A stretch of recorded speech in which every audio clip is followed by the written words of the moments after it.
And we are live. Hi, everyone.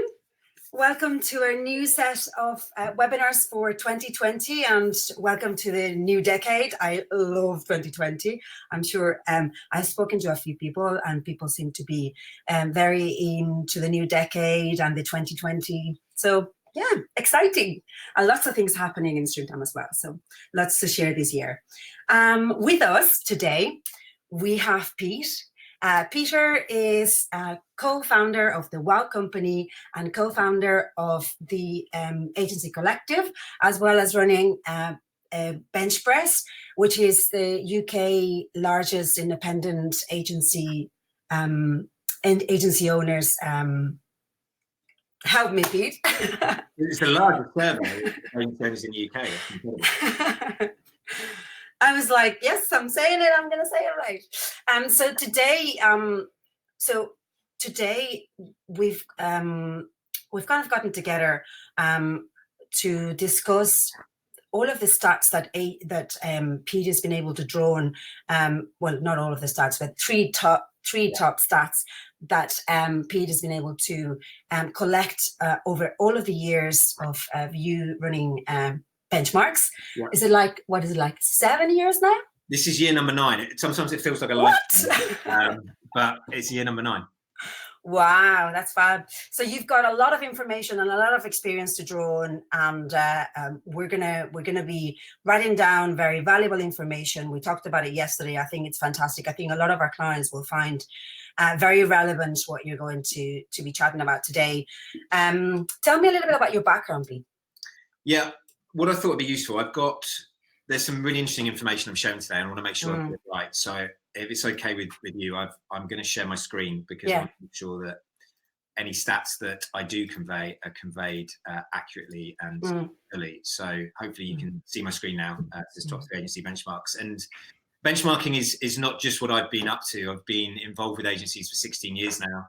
That all started back in 2004 when I set up the Wow Company with my business partner, Paul. And that's now developed into the accountancy firm for agencies. So we work with agencies typically with between 5 and 75 staff, help them on that journey of growth, help them to grow profitably and sustainably. And what we discovered was our clients were coming to us with very, very similar challenges not just with their accounts, but around winning new business and managing that business and managing their team and finding talent and all of the things that I guess you must hear about too, Nate, every single day, the challenges of running agencies. Yeah, absolutely.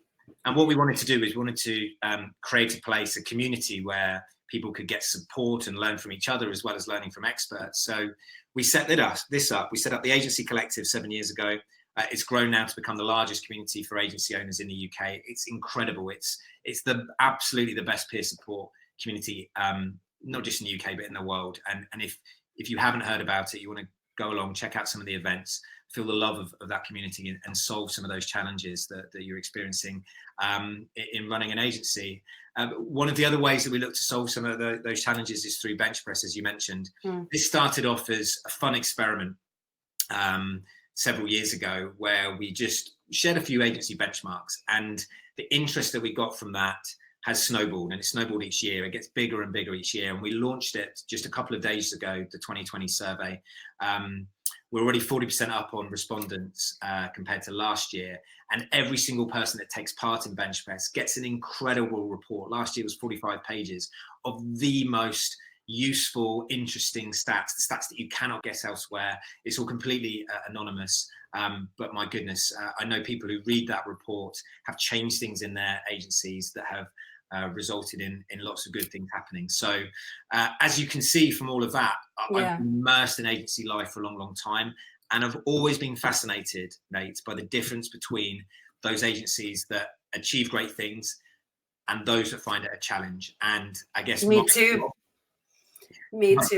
Yeah, it's just so interesting, isn't it? There's so many agencies doing very, very well, but there's a large number that are finding it really hard.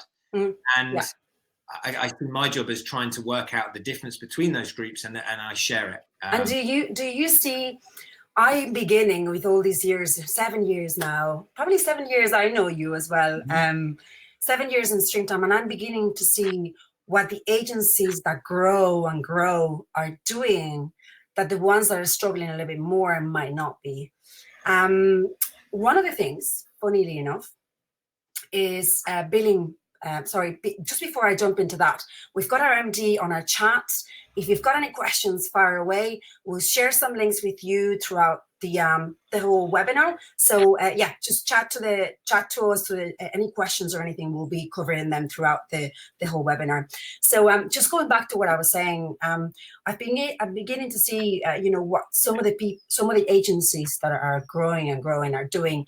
One of the things that we talk about a lot is billable versus non-billable. Yeah. And some, believe it or not, a lot of people just don't look into that so much. They do, we'll do some billable, or we have such and such amount of like non-billable jobs, but they don't actually work out how much of their billing is, how much of their time is billable. Mm-hmm.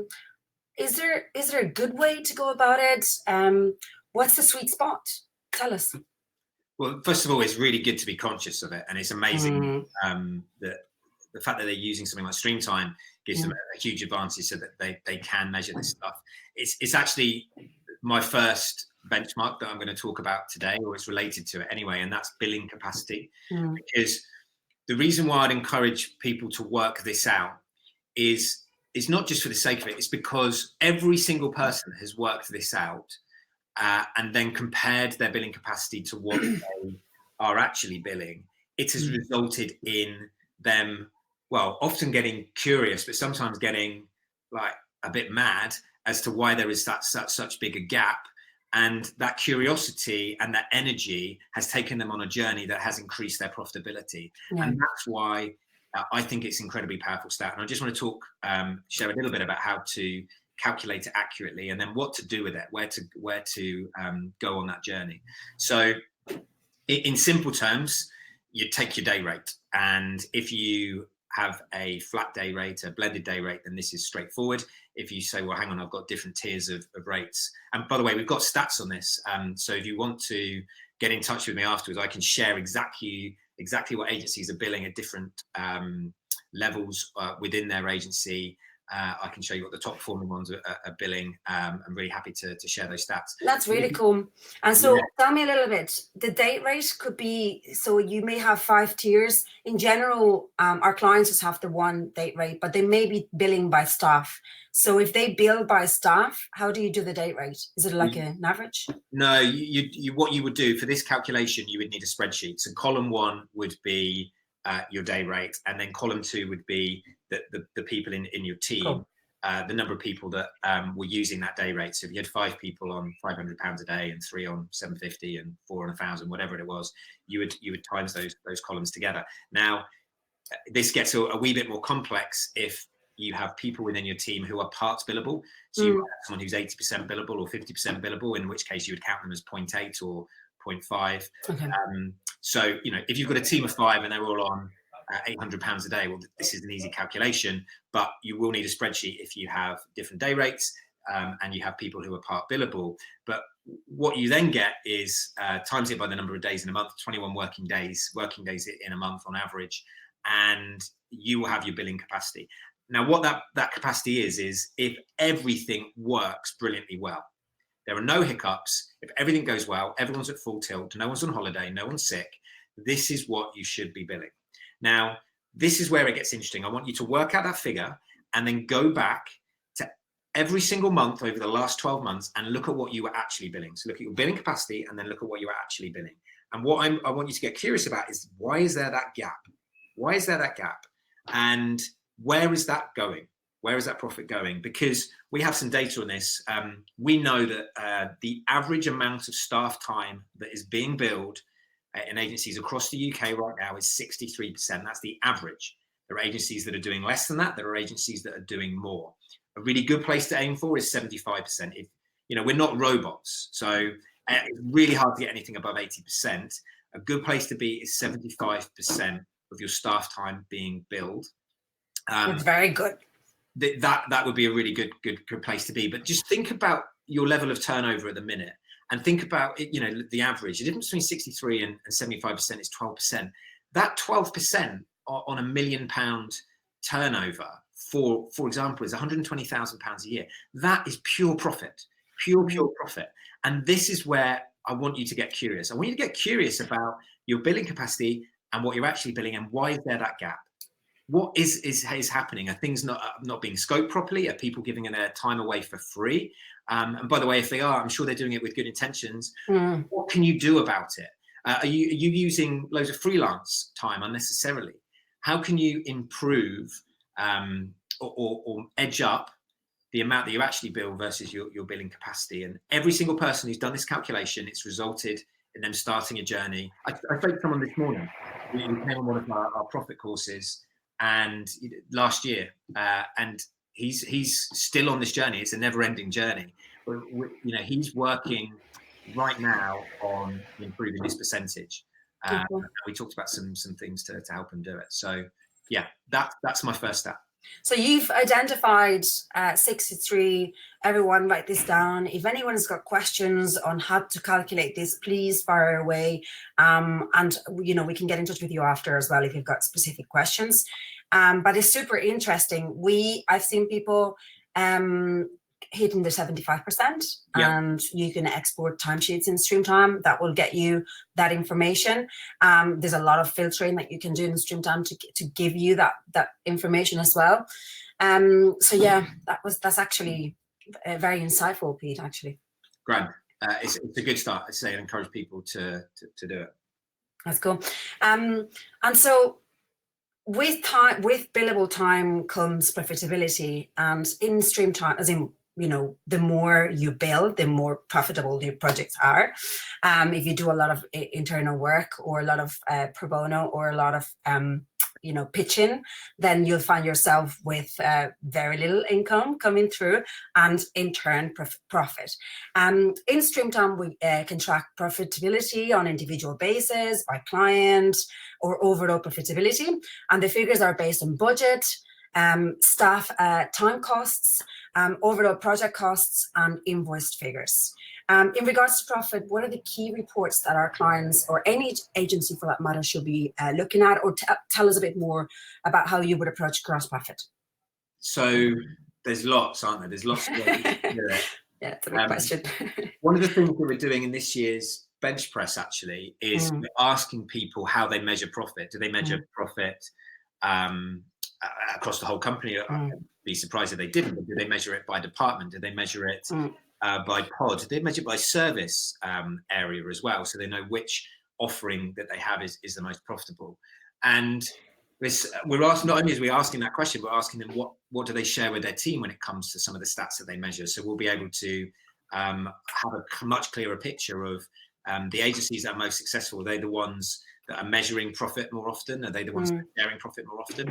I've got a hunch that it is, but I'll know empirically whether that's true or not, and I'll be sharing that in a few months. So cool. The stat that I think is not being measured properly in agencies is this one. It's the gross profit percentage. And the reason I don't think it's being measured properly is most agencies put in their chart of accounts, they put the cost of their chargeable team as an overhead. So they put it below the line.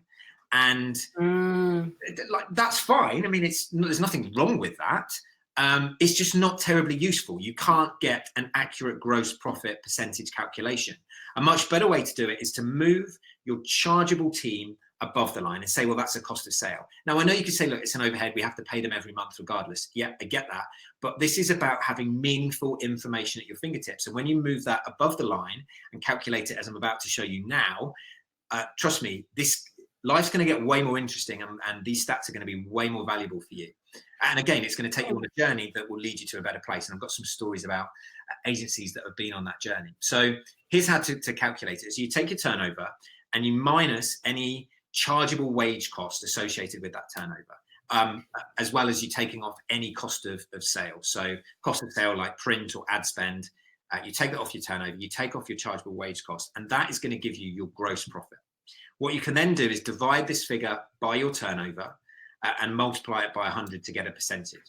And you're going to get a percentage, obviously somewhere between 0 and 100. And we've plotted this. We've got data on this. I'm going to share where agencies sit on this graph. So this is how they sit. It's a pretty normal distribution as you'd expect. And by the way, this is data from over 500 agencies across the UK.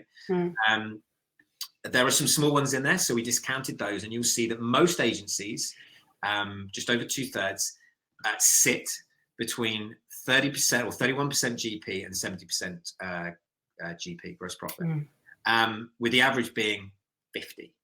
And the reason that this is interesting is because once you start calculating this, you can start to look into more detail. You can start to look at profitability by department or by service offering. And the way you can do this really simply is if you use software like Xero, great finance software, links beautifully with Streamtime, you can start to split your chart of accounts out and match your sales codes to your cost of sales code. And I'll just show you how we do this at Wow, and then how you can do this within your own agency. So these are all of the services that we offer at Wow that you'd expect from an accountancy practice, accountancy, bookkeeping, tax, R&D tax, etc., etc. And what we've done in our chart of accounts is we've directly matched them. Yeah. Now, what you can then do in the bottom right of Xero, you can export your profit and loss report to a spreadsheet, or we're big fans of Google Sheets. And then you can add a line in there that will work out your gross profit. You work out your gross profit percentage by department. And this is where it gets interesting. So we did this for an agency. They used to have all of their cost of sale below the line. We moved it above the line, and suddenly, in stark figures, was the evidence that we kind of had a hunch about, was that they had two departments, and one department was phenomenally profitable, and one department was phenomenally unprofitable. And suddenly, it just became obvious. They knew exactly what they needed to do. The two departments, by the way, were SEO and were design and build website. And they realized that unless they won an ongoing contract for SEO, there was no point in just doing design and build website. They lost money on design and build websites. So the only way that it was worth doing a website is if that led to an SEO contract off the back of it. And they simply did not bother with any websites that wasn't with an SEO contract attached. Now, they would have carried on doing okay. And, they were doing okay. They weren't doing badly, because the high profit kind of counteracted the unprofitable bit, and they were, as I say, fine. But you know what? Armed with this information, they went from doing okay to doing incredibly well and increasing their profitability. This is the information that we, as owners of our businesses, need to have at our fingertips. And you can with Xero. Like, this is dead easy to do. You could do this today. Yeah. You could go and tinker with this today, and from next month, you will be able to produce these stats. So let me just kind of put this towards the mind of somebody running their agency. This would be sales account manager, sales account director, sales. So is that? So I'm kind of like trying to help. No, that's one way of doing it. Or this could be sales strategic work, sales web build, sales development, sales SEO, sales social media stuff. You could split it out that way.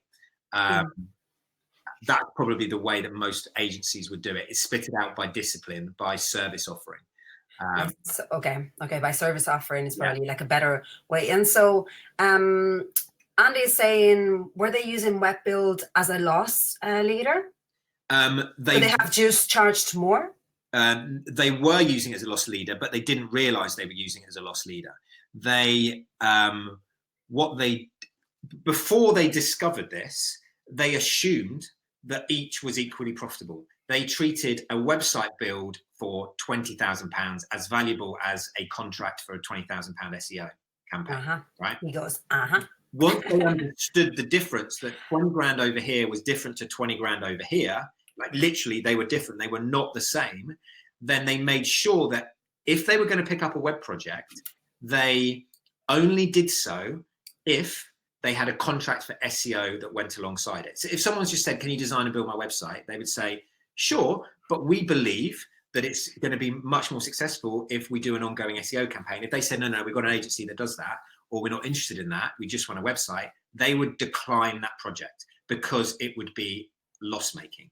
And they knew that unless they had sold the SEO at the outset, there was only a small chance that they were going to get it. And why would they want to take on a 20 or 50 grand project that was going to make a loss? Pointless. So that's the difference. They became conscious of it, and they still did the web builds as a loss leader, but knowing that they were going to win the SEO work afterwards. And previously they do the web builds without the SEO contracts, not knowing that it was literally a waste of time. They're burning money. And by the way, they then worked on their profitability in that web build department, and they're getting up to it becoming break even. They're pretty close to it now. That's so cool. It's amazing to be able to see the difference when you're changing things in Xero, and when you're analyzing the data. Same data, just slightly changed the way you look at it, and that's it. Exactly. This is exactly the same information.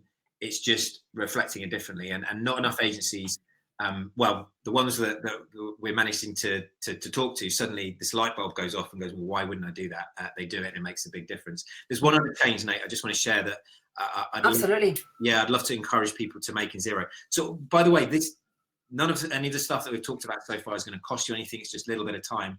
But one of the beautiful things about Xero and its ability to give you information at your fingertips is it allows you to put in your profit forecast. So I believe every business, the chances of success for any agency is increased if they have a plan. Like, that's borne out in all of the work we've done over the last 16 years at WOW. The agencies that are most successful are those that have a plan and plan to be successful.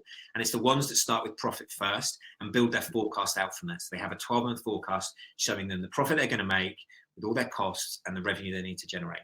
And the beauty about having that in a spreadsheet is that you can then upload it to Xero. And it shows you exactly the revenue you need to achieve. It shows exactly the budgets you need to keep your costs within. And then you can do live performance against those targets at the click of a button. You know, the stuff that you're ahead on goes green. The stuff that you're behind on is red. It is brilliant. Very visual, very clear, very simple. Otherwise, you're kind of running a bit blind. I don't know why you wouldn't do that. So go and check out Xero's budgeting abilities, upload your budget. And if you don't have a profit forecast, go and speak to your accountant and get one. You know, if numbers aren't your thing, go and speak to your accountant and find out how you can put a plan in place to make the profit that you need. It's really important. Yeah, it is. It seems like it's such a small thing, but a lot of people wouldn't have this, and I know that for a fact. Because I when I chat to agency owners and management alike, sometimes I say, so what's your goal? What are you looking to achieve? Well, you know, and they don't have a clear idea. And some people they're super like, yes, I definitely have a clear idea. And sometimes people say, I need Streamtime to help me. That's why they get Streamtime. They're like, I want to begin tracking all those things, and I want to begin knowing so I can start exactly just forecasting, basically, because once you've got the data, it's all a matter of just knowing it and just going for it, basically, going for those targets. Yeah. So I wanted to chat to you a little bit about agency owners and what I was saying earlier on about some of the big things I've seen that I've noticed of agencies that are doing very well is that their owners also track time. Mm-hmm. A lot of times I hear, I don't have time to track time. My whole day is full of meetings. And I'm like, okay, and how about just tracking from to do to done those meetings? That's tracking time towards something. Yeah, okay. If they want, like some of the most successful agencies I've seen, their agency owners, even if it's not themselves, they have somebody tracking all their time, because that's how they really know what it costs the company and how much of that their time is, or how much of the their time is being spent on new business, and how much of their time is being, where is their time going, basically. Yep. Even if it's in meetings with clients, that's it. So I wanted to see, you wanted to chat about a little bit about where agencies spend their time on. Run away with it. This is often overlooked. Agency owners spend a lot of time thinking about the time of their team and not thinking about their time. It's actually my third benchmark that I'd encourage agency owners to become more conscious of. Whether I can persuade them to complete time sheets, I'm not sure, and I'm not sure they need to. But it's just about being really conscious of how they spend in their time, because we did some research a few years ago that showed that the main reason agency owners set up their business in the first place was freedom to do what they want to do. Yeah. And the challenge is, after a few years, this business that should be empowering for you is suddenly telling you what to do. It's telling you which client meetings to go to. It's telling you to deal with staff challenges. It's telling you to deal with cash flow holes. It's kind of dragging you in all the different directions, and that freedom that you were hoping to get from your business seems like a bit of a distant dream. So I think it's really important that all of our businesses give us what we need. And what I'd encourage everyone listening to this to do is to think about, if you're a business owner, what is it that you need? Why did you set this business up in the first place? How do you want to spend your time? What does your ideal week look like? And we researched this. We asked some questions in BenchPress last year. We actually said, well, guys, how do you spend your time? And this is what happens. The average agency owner works 45 hours a week. They spend 35 hours per week in the office, and they work one weekend out of 4. And also, when it comes to holidays, they have 24 on average, the number of days holiday. Now, what was interesting is when we looked at the stats, there was absolutely no correlation between hours worked and holidays and success.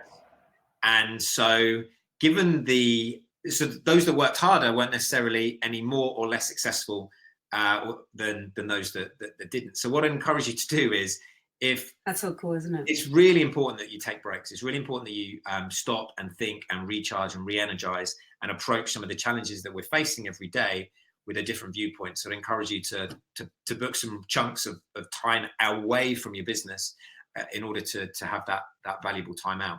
But there's some other things that we noticed with time that really interesting, I find fascinating. So we asked the question, how would you like to spend your time, and what would you like to do more of? Now, the answer that came back staggered me. It really did. I was not expecting this. I was not expecting such a resounding noise to come from agency owners, where they said, 3/4 of them said, I want to spend more time on strategy. 3/4 of agency owners said, I want to spend more time on strategy. So they understand intuitively that they want to take time out. They don't want to be hands to the pump, dealing with issues day to day. They want to stop and think and strategize.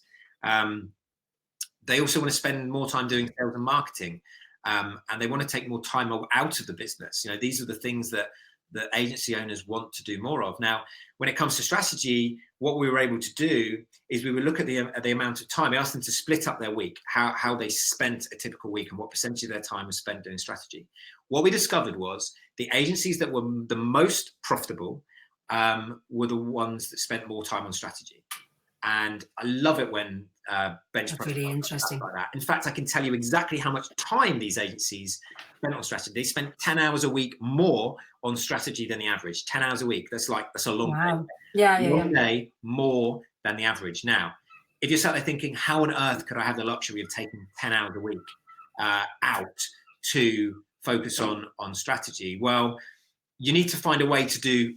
Look, you've already told us that you want to do more of it. So it might not be a whole day, but how could you carve out some time to stop and think and spend time away from the business? Because if you find that by finding a business mentor or forcing yourself with your business partners or your boards or your chairman to get away from the business and stop and think, you will be more successful.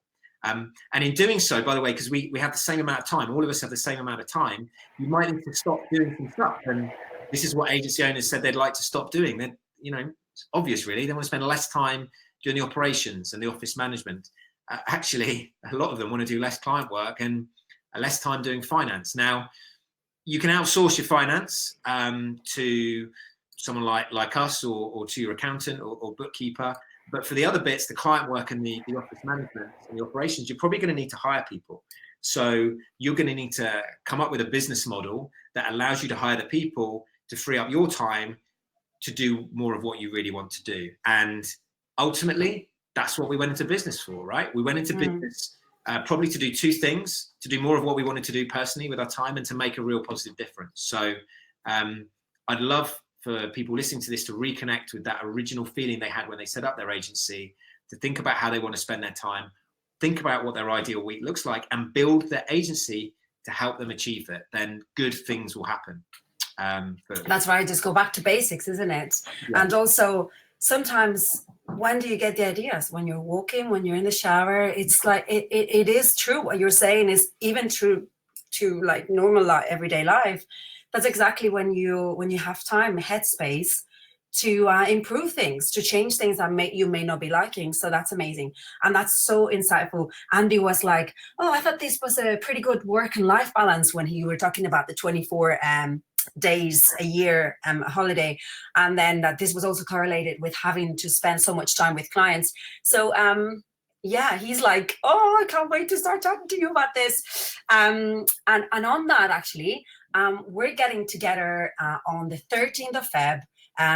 Andy and Pete are going to be, along with two of the guests, are going to be running an event called Healthy Profit from 2 to 7 or 7:30 on the 13th of February in London. So we're going to post a link now in a minute. Andy's going to post a link for us for you guys to check it out. What did Andy... This isn't stuff you normally get from your accountant, Pete. And the Wow Company are the one in a million. That is true. I remember when we first met, you guys, the time you spend with clients, and our clients were like, they've helped me so much. Because sometimes people would pick up stream time and go, okay, now what? And they have their accountant, and sometimes I have chats with their accountant and I help them. I mean, integrating StreamDom with Xero is literally logging into Xero within StreamDom. That's it. Yeah. And then you may want to match all of your items or all of your items and expenses to chart of accounts in Xero. But you guys go the extra mile to help them. I swear, I've had feedback from our clients, and it is true. You guys go the extra mile. So yeah, well done, Andy. That's the most fun bit, because anyone can crunch numbers. There are thousands of accountants out there that can crunch numbers. What we're really interested in, what our passion is, we want to help people build beautiful businesses that are purpose, that have purpose, that are profitable and sustainable, that do good in the world, that are centered around their people. That's where we get our kicks, out of helping people build beautiful businesses. And for anyone sat there thinking, I do want to spend more time doing strategy, I do want to think about more of this stuff, the one thing that you can do today is it will take 15 minutes to go to benchpress.uk.com, and you can take 15 minutes out to benchmark yourself against other UK agencies. The questions that we will ask in there will get you thinking, right? It might not take you 15 minutes, it might take you more, because you might end up scribbling loads of notes down and going off on a journey that will lead you to a better place. But if you go to BenchPress, complete the survey, you'll get a copy of the benchmark results when they come out. We just shared the link to it, by the way. You can participate. Just click on the link that Andy's just shared for you to participate on the BenchPress benchmark. Sorry, but it is. I was looking at it yesterday. I clicked on it and I was looking, and I was thinking, wow, these questions aren't going to be easy. As in, if you haven't thought about them before, you are going to have to sit down and have a think about them. But then they're also necessary as well. And I mean, you've got so many years of data that you can draw on, and our clients would get so much value of knowing as well what other people are doing to improve their businesses as well.